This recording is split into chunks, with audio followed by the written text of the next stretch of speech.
Molti anni fa, quando iniziai a occuparmi di streghe in Sardegna, scoprì che le mie donne, in particolari periodi dell'anno e con dettagliate attenzioni, curando finanche la più invisibile minuzia, confezionavano fasci di erbe che li avrebbero tenuti al sicuro da quelle creature che genericamente venivano dette streghe.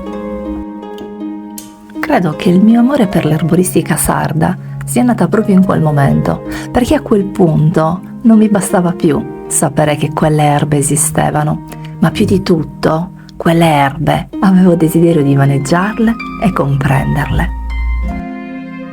È stato un fischio di vento che, nonostante la mia distanza, mi ha raggiunta e mi ha riportata a casa e che ha risposto a uno dei miei bisogni più forti e mai compresi fino ad allora, il bisogno di appartenere, non ad un luogo, ma a una cultura, a una tribù, quella sarda.